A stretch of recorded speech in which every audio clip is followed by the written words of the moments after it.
warahmatullahi wabarakatuh. Kami dari kelas F, kelompok 4 pada mata kuliah Hubungan Internasional Perspektif Islam akan mempresentasikan hasil review kami terhadap jurnal yang berjudul From Tripartite Division to Universal Humanism, Alternative Islamic Global in International Relation, karya Ahmad Al-Dawoodi, yang akan disampaikan oleh Dava Zen dengan NIM 2019-05-10119, Rahmat Faisal Hidayat dengan NIM 2019-05-10134, saya sendiri Nabila Hanisa Kuswaya dengan NIM 2019-05-10166, dan yang terakhir Miradia dengan NIM 2019-05-10293.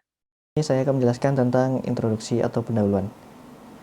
Munculnya Islam di Arabia pada tahun 610 Masehi menimbulkan reaksi permusuhan terhadap Nabi Muhammad dan orang-orang yang beriman dalam hal agama, karena pesan monoteistiknya yang merupakan ancaman terhadap kekuatan politik dan ekonomi serta prestis kaum musyrik Arab.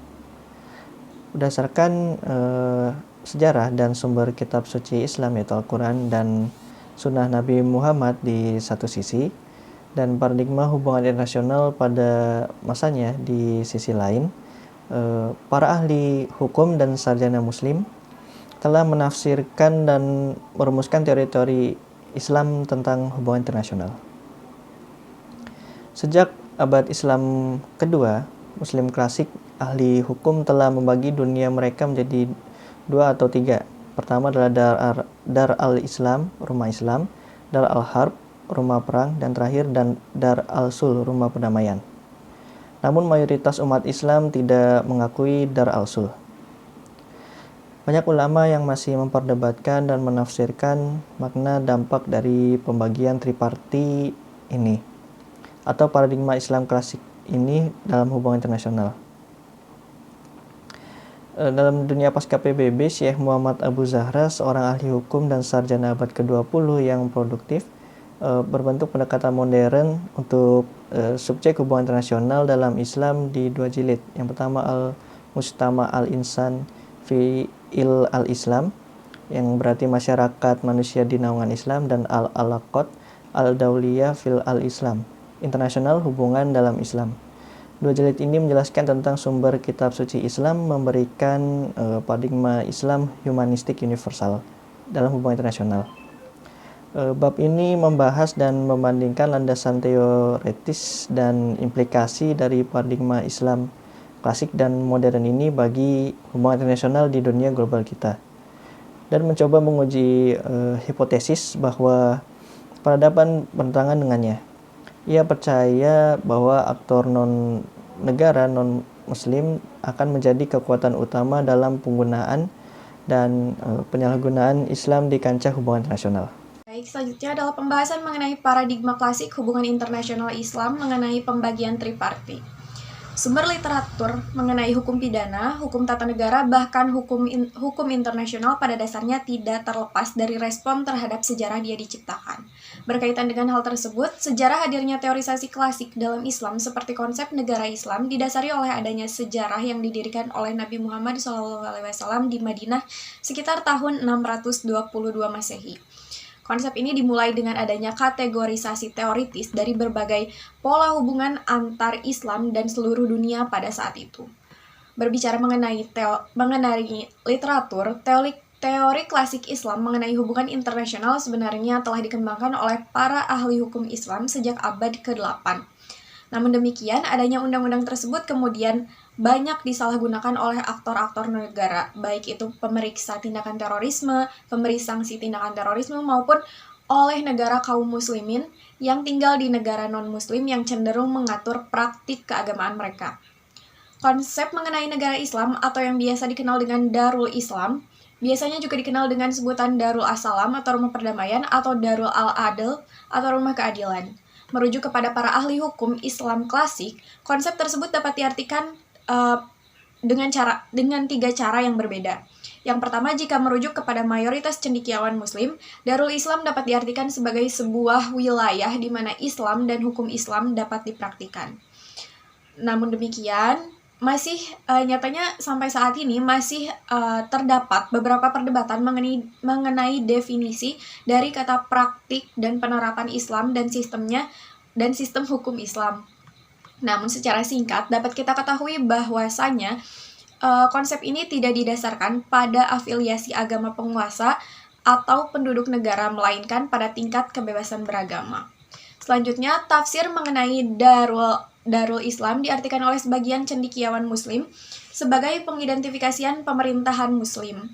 Hal ini didasari oleh adanya pemikiran mengenai kedamaian dan kebebasan menjalankan syariat Islam yang hanya akan bisa digapai jika dan hanya jika otoritas suatu negara berada di tangan Muslim. Adapun konsep Darul Islam merujuk kepada Abu Hanifah dapat diartikan sebagai suatu wilayah di mana umat Islam dan dhimmi atau warga Islam di negara non-Muslim dapat menikmati keamanan dan kebebasan pribadi untuk menjalankan praktik keagamaan mereka. Selanjutnya, konsep mengenai Darul Al-Sulh atau rumah perdamaian yang dikenal dengan istilah Darul Al-Ahad atau rumah rekonsiliasi atau rumah perjanjian pertama kali dikenalkan oleh Imam Syafi'i. Secara keseluruhan, konsep ini cenderung mengakui adanya kedamaian antara Darul Islam dengan Darul Al-Sulh karena perhitungan sementara. Terakhir, sebagaimana dikatakan di awal, bahwasanya dalam menganalisis dan mengkritisi konsep teori ini, alangkah baiknya bila mana kita mengingat komponen-komponen penting yang merumuskan interpretasi teori tersebut, seperti adanya sifat hubungan internasional pada saat itu, tujuan serta metodologi yang digunakan. Oke, yang pertama, sifat permusuhan hubungan internasional selama abad ke-7 dan 8 memiliki peran yang cukup signifikan terhadap lahirnya teori ini. Sebagai agama dakwah, umat Islam diwajibkan untuk mendakwahkan ajarannya ke seluruh dunia. Hal ini kemudian secara tidak langsung telah menjelaskan 3 kriteria untuk mengidentifikasikan Darul Islam versus Darul Al-Harb yang cenderung berpusat pada kebebasan untuk mempraktikkan syariat Islam. Yang kedua adalah tujuan para ahli hukum, individu dan aktor non-negara yang mengindahkan teori dan aturan ini adalah untuk mengatur praktik individu bahkan negara sesuai dengan hukum Islam. Namun demikian, nampaknya kajian hukum internasional dan humaniter ini dinilai terlalu memaksakan diri dengan tidak adanya negosiasi atau kesepakatan yang terjalin antara pihak Islam dengan pihak lain dalam melakukan pengembangannya. Adapun para ahli hukum Islam menggunakan metodologi hermeneutis yang bahkan hukum yang dinilai bersifat sangat teknis dan terlalu berlandaskan kepada kitab suci dan juga preseden yang dinisbatkan kepada Nabi Muhammad SAW untuk melakukan sebuah interaksi antara dunia Islam dengan dunia non-Muslim. Selanjutnya, pembahasan mengenai paradigma modern hubungan internasional dalam perspektif Islam, yaitu humanisme universal. Perlu diketahui bahwasannya pembentukan Perserikatan Bangsa-Bangsa merupakan salah satu pemicu awal dari berkembangnya hubungan internasional perspektif Islam pada era modern. Hal tersebut dikarenakan adanya anggapan buruk dari sarjana Barat yang memandang Islam sebagai agama yang identik dengan kekerasan melalui aktivitas yang bernama dengan jihad. Puncaknya adalah ketika peristiwa 9/11 terjadi. Selain itu, perkembangan hubungan internasional dalam perspektif Islam pada masa modern juga dapat kita lihat dari adanya peralihan pendekatan yang digunakan oleh sarjana-sarjana Muslim dalam melihat fenomena yang terjadi di hubungan internasional. Misalnya pada awal kemunculannya mereka menggunakan pendekatan heuristika metodologis, kemudian beralih menjadi bagaimana Islam memandang hubungan negara bangsa dan juga bagaimana Islam menghadapi larangan dalam menggunakan kekuatan ofensif. Juga kita dapat melihat bagaimana perkembangan perspektif Islam di masa modern ini dari cara berpikir perspektif Islam terhadap hubungan internasional, yaitu rasionalis dan juga disertai dengan basis tauhidnya. Cara berpikir seperti ini yang kemudian dapat membuktikan bahwa apa yang disebutkan oleh sarjana Muslim tidak ditemukan kontradiksi antara kebenaran yang berasal dari wahyu Tuhan dengan kebenaran yang berasal dari pengalaman dan akal manusia. Pada dari itu, dalam menyikapi larangan penggunaan ofensif, Islam memiliki konsep tersendiri, yaitu konsep damai. Menurut Abdul Wahab Halaf, dalam hukum Islam mengenai hubungan internasional terdapat dua pendapat. Pendapat yang pertama berdasarkan ayat perang, yaitu Quran Surat Al-Baqarah ayat 216, kemudian Quran Surat An-Nisa ayat 74, dan Quran Surat Al-Anfal ayat 65, kemudian Quran Surat At-Taubah ayat 29, yang beranggapan bahwa inti dari hubungan internasional adalah perang. Kemudian pendapat yang kedua mengatakan hubungan internasional ini tidak selalu berkaitan dengan perang, melainkan naturalnya adalah kedamaian. Kalaupun perang itu terjadi, maka ada sebab-sebab tertentu yang menyebabkan hal tersebut kemudian diperbolehkan untuk dilakukan oleh umat Islam. Walaupun juga perang diperbolehkan, dalam Islam sendiri tidak diperkenankan untuk melaksanakan perang dengan semena-mena. Ada aturan dan tata cara sendiri yang kemudian harus ditaati dan dijadikan pedoman oleh umat Islam untuk melaksanakan perang. Adapun tata cara yang dimaksud sebagai berikut.